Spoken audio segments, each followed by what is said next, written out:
So you guys might remember a couple months ago, I ordered a workstation Z440 that had a 6-core 12-thread Xeon processor, had 16 gig of memory already had a video card in it. We ran a few tests and I said I wasn't really going to come back to this until I had done some upgrades. I've done a couple upgrades and now I want to compare it to, say, building a typical Ryzen 5, not AM5 platform, the tried and true AM4 platform that right now is pretty affordable. So which way's better? Which one gives you, I don't know, which one's better for your buck? Yeah, let's talk about that for a minute.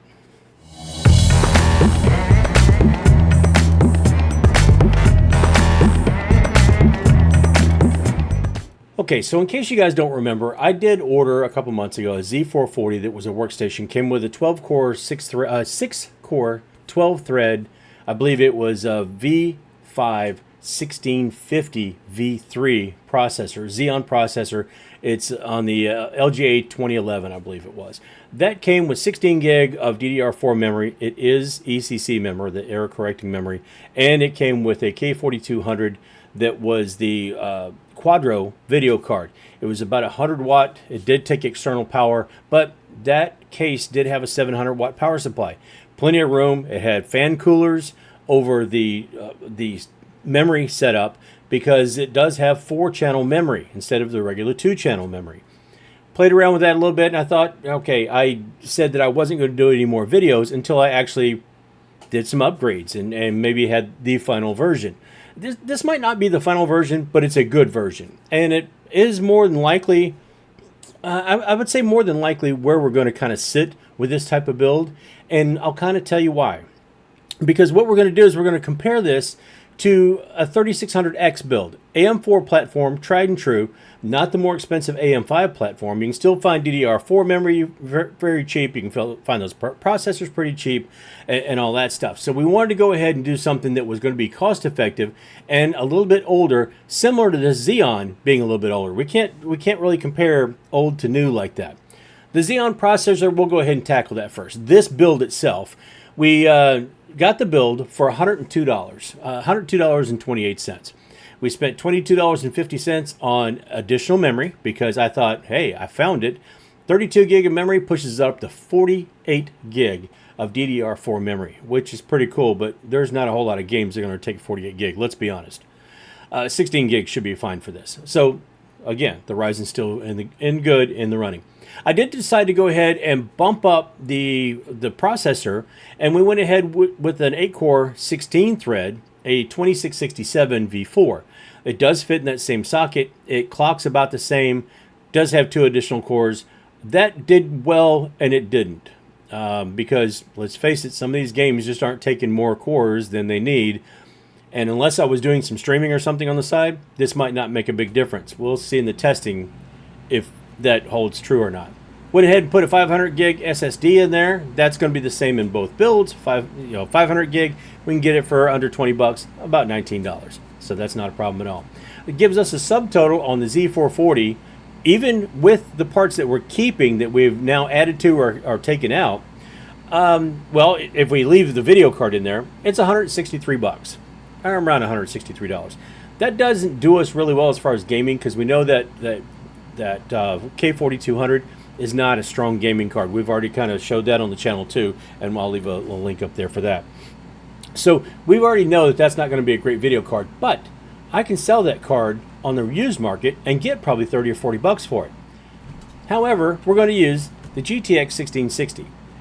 This, again, like the Ryzen 5, tried and true, very good card. You can find 1660 Supers, TIs, and the base model for probably around $100 all day long on eBay. Yes, you're not going to find them new. I doubt you're going to find them new anywhere, but you can find them used all day long in between about 90 bucks and $120. So we'll say around $100 for this. So that's going to bring our new total up to about $264 or so. So that, and like I said, we can sell that video card that came out, the K4200. That Quadro card can be sold. There's a use for it. So we can get 30 bucks or so out of that if we want to. So we could bring, theoretically, our total down under 240 bucks. Okay, hold that thought. Because now we're going to look at the Ryzen build. You can get a Ryzen processor, 3600X, for around 60 bucks. I took an average of several listings. $61 is what I came up with. B450 motherboard, a decent motherboard without going to extremes. The one it was actually tested on was an X470. We don't need that. We just need an extra, just a regular run-of-the-mill run-of-the-mill motherboard. B450 fits perfectly in there. It's a little bit less than the 550, and I think it will do just fine. You can find those all day long at around $55. In between 50 and 60 bucks, I settled on 55 because I saw several listings free shipping at $55 or $54.95 or something in that neighborhood. Again, we're talking about we're going to need memory for this. So 16 gig of DDR5 memory, pretty cheap. You can find that new on Amazon all day long, about $24. The SSD, again, new on Amazon, 19 bucks. It's the same SSD, same price that we would use for the other build. SSD is SSD, folks. This is the Gen 3 regular 2.5-inch drive. It's not going to cause any problems. It will fit right in and be just fine. So we could use the same price for both builds. So that brings us to a grand total for this part of 159 bucks for the Ryzen build. So with the subtotal so far of those parts being 159 bucks, we'll go ahead and throw in, we don't have a video card yet, and that 3600X doesn't have a processor, so we're going to have to get something. We'll use the same GTX 1660 that we use with the other build as well, around 100 bucks. So that pushes our build up from around 159 to around 269. Not too bad. Comparable to the other build that we did for about 264 bucks. Ooh, but wait, yeah, we kind of need a case and a power supply. Yeah, those don't come with this build or in this price so far. So we're going to have to, if we get lucky, maybe we can find both of those, maybe a 450 or 500 watt power supply and a decent case. If you buy a case used on eBay, you're going to have to pay for shipping. You're better off trying to find a good deal on something on Amazon or Newegg. So maybe we add another 80 bucks into that price for the power supply and the case. Say you find a smoking deal. You probably won't get it that cheap, but if you do, then good. That's good on you. So that brings us in the neighborhood of about $350-ish. Yeah, not quite as good. Are we getting $100 more performance or $80 more performance out of this build than we are out of the Z440 build? Ooh, let's kind of look, because we're going to start with Shadow of the Tomb Raider, because we always start with Shadow of the Tomb Raider. And in this case, the Ryzen actually does edge out, only by a little bit, but it does edge out the Z440 that has the Xeon processor in it. Incidentally, this Z440, this 8-core 16-thread, didn't do any better, pretty much the same numbers as the 6-core 12-thread Xeon that was in there. And yeah, I have to go back and kind of look at a few things. I think part of this might have had to do with memory speed, but memory speed doesn't really affect Intel processors as much as it does AMD processor. Still, a little bit weird there. Borderlands 3 saw pretty much the same thing. These are both almost in a dead heat. The AMD just slightly above, and still, for both of these systems, very strong. Especially for being older systems, not bad at all. Cyberpunk, the Xeon did take just a little bit more of a lead than the AMD. But again, these are both comparable, and for older systems, they do fantastic. They do very, very well. And just for the heck of it, I did go ahead and test CS2, or I played a game session on the Z440. Again, it does very, very well. All of these are at 1080p. I didn't do these at 1440p because I'm just trying to see what the base system, if you're just getting a budget type system, not spending a whole lot of money, you're probably not going to be playing at 1440p. Now, we will stretch this out a little bit. We'll use something like an RTX 2070 or RTX 3060 to test that Z440 and see how it does at higher resolutions. But in this case, we're just looking at the CPUs. We're just looking at a normal gaming type computer. 1080p is more than enough to give us that kind of information. And when I would talk about the older processor that was in the Z440 and the newer processor, the 6-core 12-thread, the 1650, playing games, it was right about the same within the margin of error either way for both of these. So if you go back and look at that video, you'll notice that some of these frames per second are pretty darn close. With the newer, the one with more cores, I did notice something when I tested it just in Cinebench R23. Now Cinebench is going to see how fast the CPU can render a job instead of the GPU. It's just a CPU test, and it did quite a bit better in the CPU test. So there is extra room on the table, so I might go back and look and try something like encoding or just a couple of things just to see if there is a big separation. But I think I kind of did it overkill. I didn't need 48 gig of memory in here. I didn't need an 8-core 16-thread processor. I probably could have done with just the 16 gig that came with it and the 1650 processor that came with it. I should have stuck with those. But it was fun, and it added about $50 to my total, so I tried it.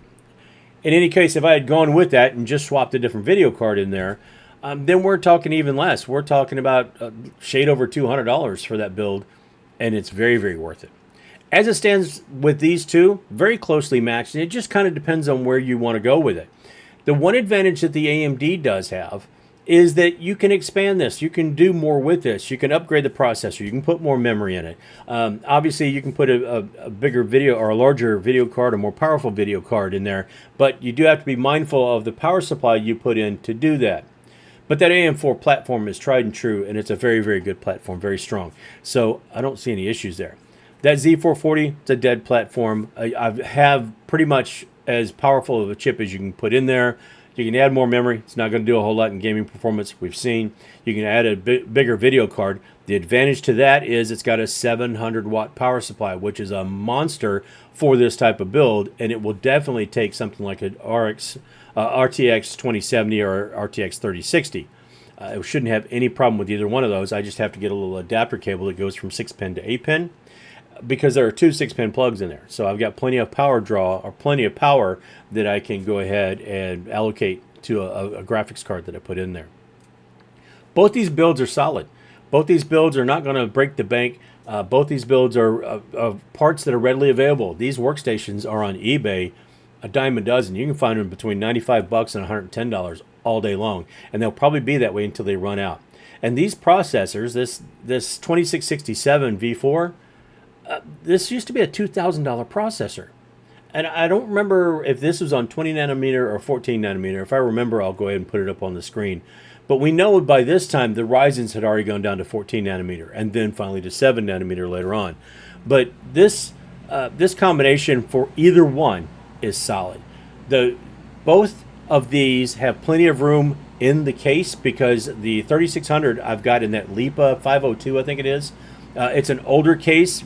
Probably not going to find one like it anymore, but I'm kind of finding as everybody's going downsizing and they're going smaller cases, I miss the bigger case. I miss the case that has more room, where I can stick more things in it if I want to, where I can have more room.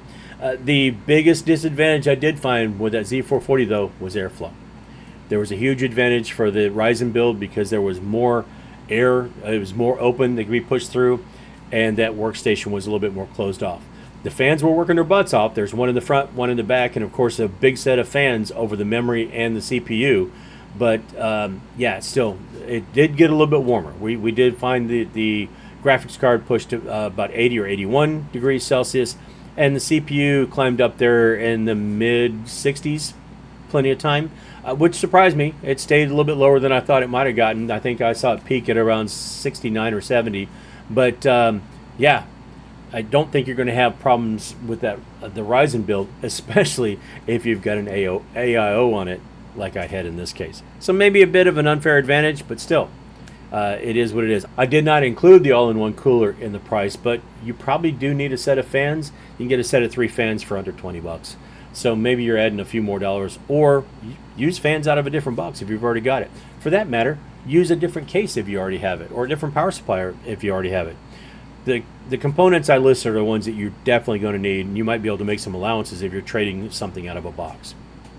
Anyway, I just wanted to do this sort of a comparison. The older workstation that now is coming in at dirt cheap $100, unlike some of these Optiplexes that you can't really do anything with. Sure, they're 40 or 50 bucks, but you have to try to wheel and deal and finagle and you know, find a video card that's going to work in them, RTX 3050, or add some more memory, or an SSD or something. This pretty much came. This workstation came and all it needed was just an SSD. So it would it was something interesting to take a look at. So if you found this interesting at all, go ahead and throw me a like on the video. If you found it interesting, learned anything, or just, just feel like throwing a like on it, I'd certainly appreciate it. If you're not already subscribed, please do. Really, really trying hard to hit 1,500 by the end of the year. I think that would be amazing. We're up over the 1,400 and still climbing, and I appreciate all of you guys for doing that. So if you don't mind, go ahead and click on that. Don't forget to visit me on the other socials, the Discord, follow me, streaming on that purple channel, all that other stuff. But if you don't do anything else, just do me one favor, especially this time of year. Just be good to each other. Be kind. Say good morning. Hold the door open. Smile, wave, something. Just something kind. It costs absolutely nothing to be kind. And you might find that it makes you feel better too. So, until I get myself into something I got no business getting into, the RTX 3050 is going to be tested against some other things. But yeah, until I get myself into that, yeah, that's it. Got nothing. You guys have a great week. Take care of yourselves. And I'll see you later.